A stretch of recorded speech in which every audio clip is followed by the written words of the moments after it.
Hi everyone, I hope you're all well and having a great week. I'm here to talk to you for HSP314 about policing young people. Now, this is an area I know quite a lot about because it's one of my major areas that I do a lot of research on. So I'm finding it hard to rein in my content this week, but I'm really hoping that you'll learn a bit from the things that I've got up there. I've been fairly ruthless in trying to cut out stuff. Now, this lecture is just to tell you a little bit more about how interactions between police and young people happen and how they unfold, what they look like, the different factors that influence those interactions, and so forth.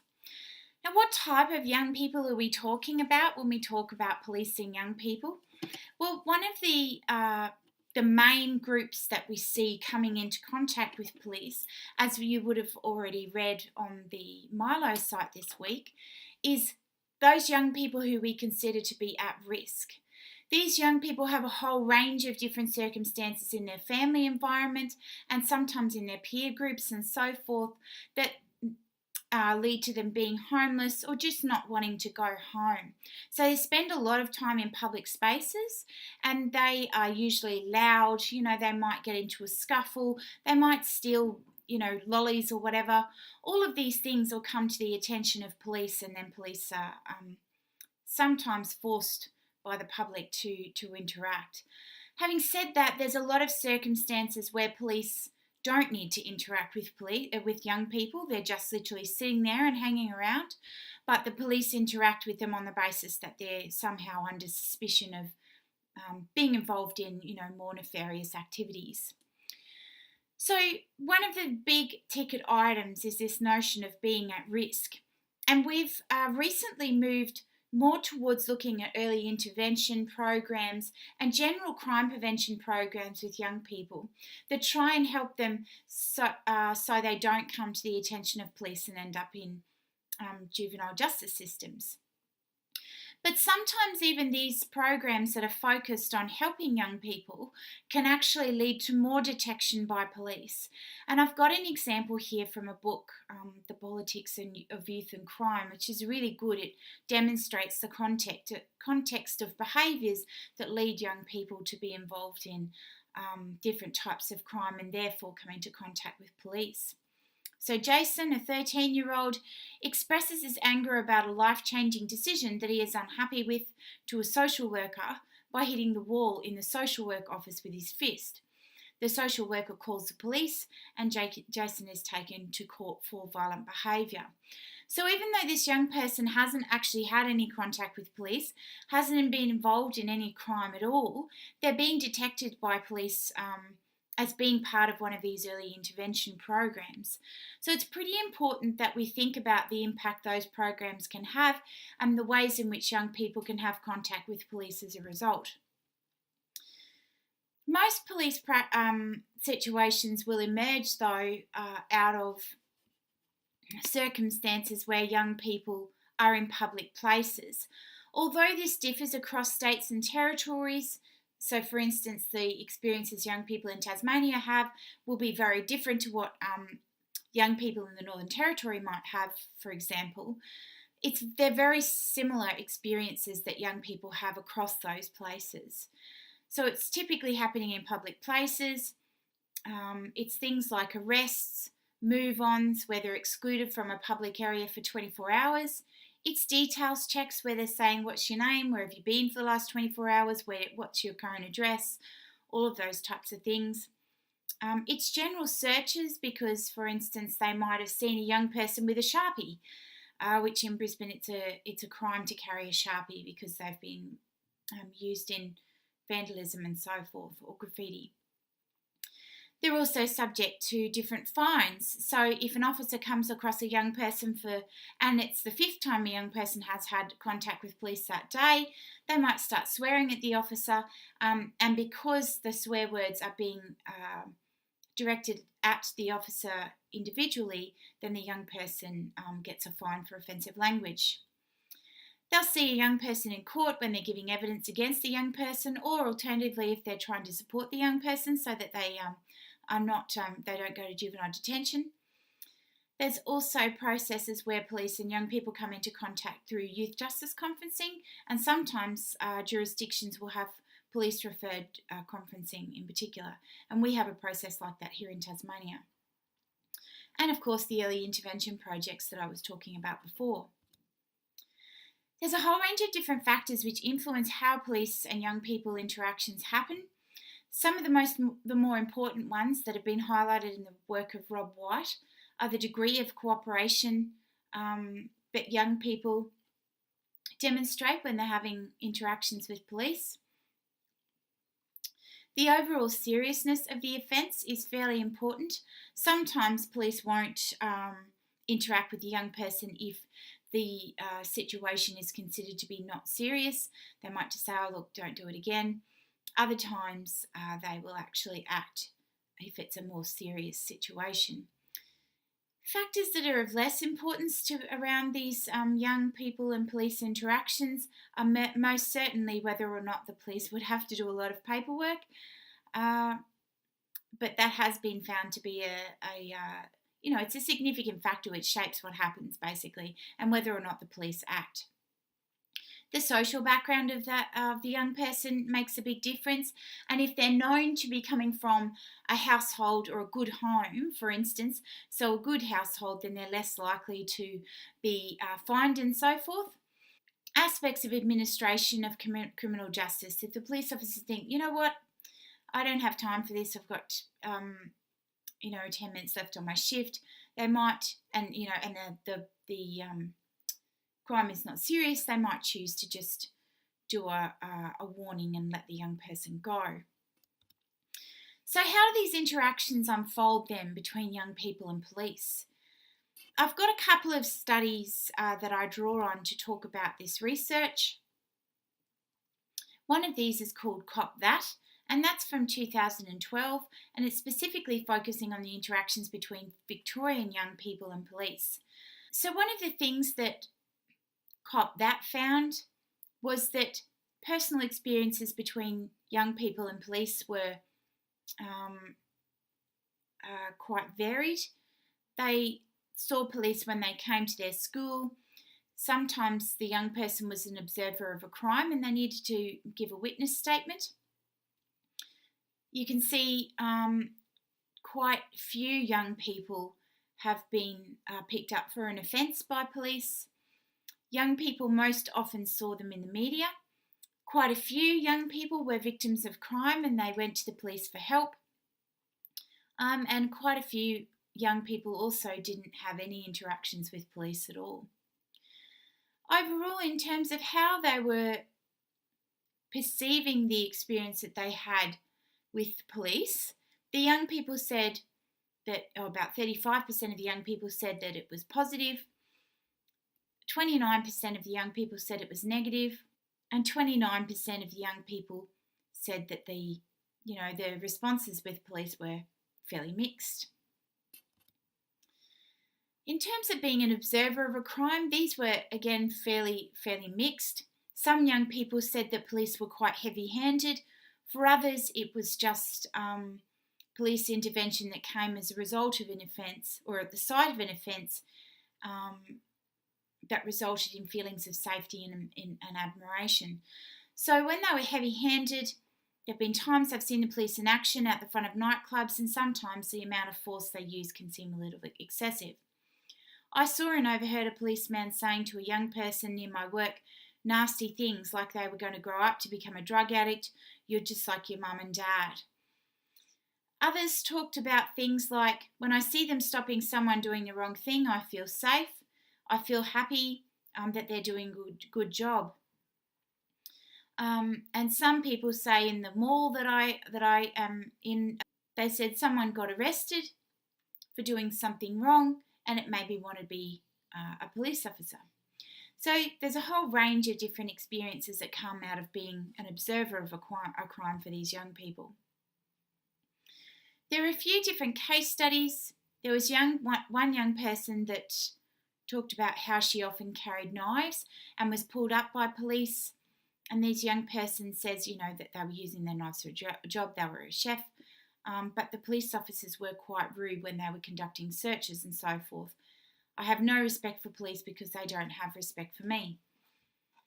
Other times, it was interactions that were happening with a young person's family. My dad threw a glass bottle over the fence at a barbecue. The neighbours threw it back. The police were then called. The participant's father was tasered and hit with a baton. The participant believed the force used was fairly excessive, and they regularly get asked by police for their details when they're in public spaces, and feels targeted even though the state that they're in,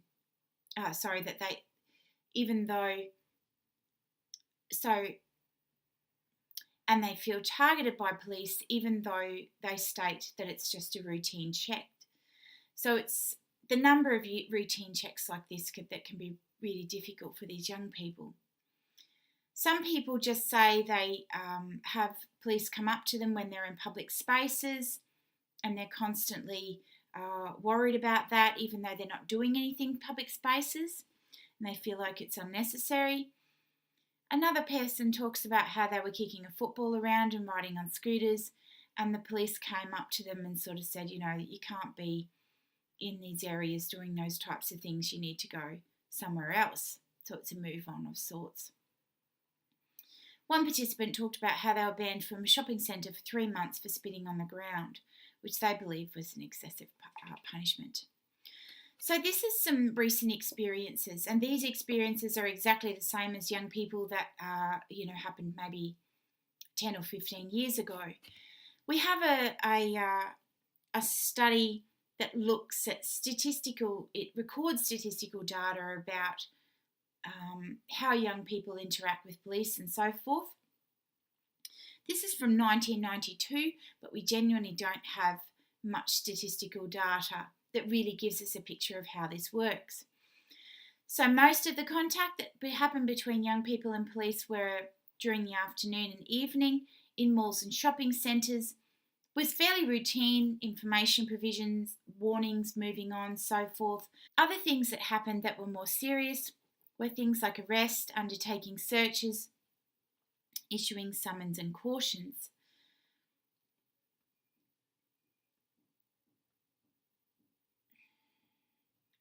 Sometimes police interacted with young people on the basis that they looked like they needed care and attention. So they'd pick a young person up and take them to home. And of course, there's a massive assumption there around the safety of home and whether or not it's a safe environment for a young person. So this is fairly standard interactions that young people have with police. Police, on the other side of the coin, talked about how young people were really difficult. They had a general misbehaviour overall and they lacked discipline. Family problems at the home, such as lack of discipline and no control over their offspring, meant that young people were spending a lot more time in public spaces. There's also cultural gaps between police and the young people themselves. For instance, when police were of Anglo-Saxon background and the young people were Indigenous, they really had a huge cultural gulf that they couldn't really bridge, and they found it really difficult. In terms of the young people, 80% of them were stopped and spoken to by police. 76% of these were just hanging out when they were stopped. More than half of these young people were in a group as well when they were stopped. They were more likely to be stopped by police if they were boys than they were if they were girls. If they were marginalised in some way than other young people who came from good homes and so forth. If they were Aboriginal young people, if they were young people from non-English speaking backgrounds, and almost all males and all young people who are marginalised, so for instance they were homeless or something like that, were stopped by police in this particular study, which is pretty staggering. 50% of young people had been taken to a police station, 1/4 had been cautioned, 70% were yelled or sworn at, 55% were pushed around by police, so physically manoeuvred, 40% of them were hit, 33% of them were roughed up, 40% of them had some form of clothing removed, and this particularly happened at police stations.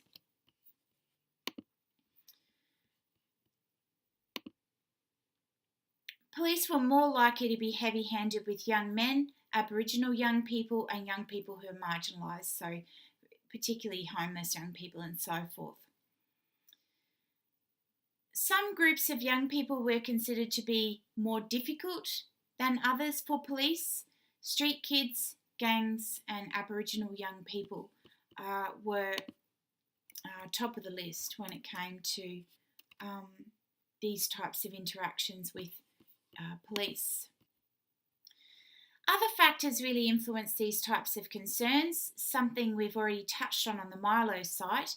So depending on the subculture that a young person might belong to, really depends on how much these young people interact with police. So a lot of young people who identify as punk or gothic, for instance, or emo because they wear a lot of black clothing, they talk about having a lot of interactions with young people. It also depends on the social construction of a specific space that they're in. So what Jane et al. Called drink-attainment. So there might be a whole bunch of areas in public spaces where a lot of people go to drink, but there might be the adults standing outside with their wine glasses and so forth, and then a bunch of young people who are drinking in a space. And when I say young people, I mean 18 to 24-year-olds, for instance, and they're drinking in public space and just being quite jocular and loud and having fun just as the adults are, that the young people will get arrested and the adults with their champagne flutes or their beer stubbies might not, because they're well dressed and so forth. Young people can also be considered worthless in public spaces, particularly those spaces that are organised around commercial enterprise. So in shopping malls and so forth, they're unable or unwilling to make purchases, and so the young people there are considered to be worthless as a result, and police will go in and remove them from those spaces. And often young people have no other place to go. That's a fairly safe place for them to be. And of course, if they're hanging out on the street and so forth will really influence what happens with police. In the studies that I've done with young people, there's a few issues that really impact how these things unfold. Number one is definitely the lack of mutual respect between young people and police. If young people demonstrated disrespect, then this would be mirrored back to them by police in their interactions, and vice versa. The lack of knowledge about police was a very common issue. They talked about how police were there for the protection of community and law enforcement, but most of this knowledge came from the media. So sometimes young people had extensive knowledge of police and what they did, and this was specifically something that they found happened when young people had a lot of contact with police. They would know about what happens when they get charged all the time. They would know about, what happens with police if they were to come to the house around family violence and so forth. And overall, I found it quite interesting that knowledge about police rarely came from schooling. So that was interesting. So it doesn't appear that schools are teaching young people about the rights that they have with police. So, the next point that I wanted to make is that they have a profound lack of knowledge about what their rights are with police, and this is specifically the young people. Obviously, police know a lot about those things. Those that did typically had a lot of interactions with police, again, if they were homeless or if they were involved in criminal activity. And if they did have a lot of interactions with police, this is typically how they learned about their rights. A lot of young people who had a lot of interactions with police really had negative opinions of police. This filtered their police interactions, and they found that it was really difficult to think positively about police and the work that they do when they just felt like they were being harassed on a daily basis. And I call it harassment because sometimes young people can be stopped up to 10 times by police officers in a public space. And that can be genuinely annoying for the best of us, let alone young people who genuinely don't have anywhere else to go. Some programs are trying to make things better with young people in police. So, a program that they've got at the moment in Baltimore is designed and run by young people for training police in Baltimore. They talk about how the young people write these training programs, and then it's delivered to established police officers as well as police recruits. And the young people go in and they speak to police officers and all of that sort of thing, so that they can get a better understanding of what it's like to be a young person, as well as hopefully make the police understand what their significant issues are and why they spend a lot of time in public spaces. And hopefully then make them realise that they don't need to be picking on those young people all the time. They can actually have really positive interactions with police. And this has had quite positive feedback. Some of the police officers in the program talk about how, they physically haven't had a conversation with a young person for 30 years. And this is the first time they've had a conversation with young people in those types of environments. I hope that this actually helps you to think a little bit more about the key issues for young people and policing. Because if we don't try and change the way that these things are happening down the track, we're going to find that a lot of young people completely hate police, and for good reason, because they really genuinely can't understand why they have to have so many contacts with them, and they genuinely don't feel like the police are there to support them. So Mac, for instance, a gay male in my study, said, "I hate police, they're dogs, and if I could help a friend of mine cover up a crime, then I probably would, because the police don't deserve help." This young person, clearly, if they are seriously victimised, are not going to go police and actually try and get support from police. So it's pretty important that we try and turn around this relationship between young people and police so that we can better support young people like Mac. That's everything for now. I hope that was helpful, and that you get something useful out of it, and I hope you have a great week. See you later.